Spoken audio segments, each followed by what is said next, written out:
So I'm much more comfortable behind the camera than in front of it, but I decided to make this video today after seeing TikTok get banned and thinking about the LA wildfires and the devastation that caused, and talk about how to preserve your most important images, videos, files, whatever it is, and create your own library. So the most important thing is to have two copies of anything. Don't just rely on the one file that's not properly archived. So first, have a physical copy. Download all your information from your phone, from your laptop, whatever, into a hard drive that's a couple terabytes big.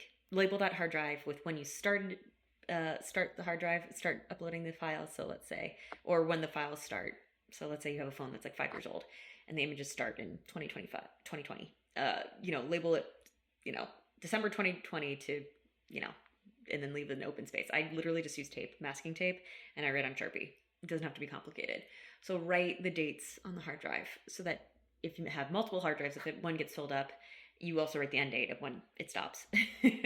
And that way you know what's on the hard drive, at least the approximate years. You have some idea of what's on there. The next thing you do is to have all those files also on the cloud, because if something happens to your house, whether it's a flood, tornado, anything like that, you don't want to lose everything. So having a record of that on the cloud can be great, and that can be services like Google Drive, iCloud, Dropbox, Box, etc.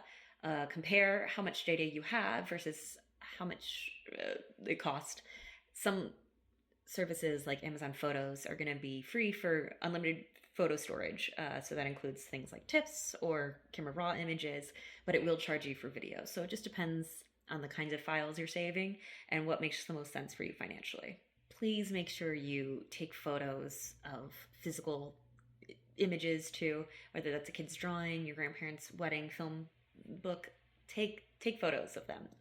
Maybe just on your phone. It doesn't have to be perfect. If you can scan them, great. If you can do, more professional ways to archive them, even better. But do not let the perfect be the enemy of the good.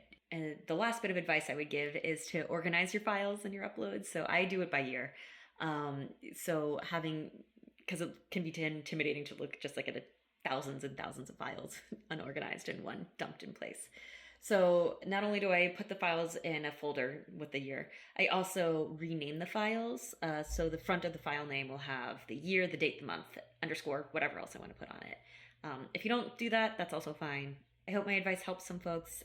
If people have ideas about other things that you find are useful, other services, whatever it is, feel free to comment.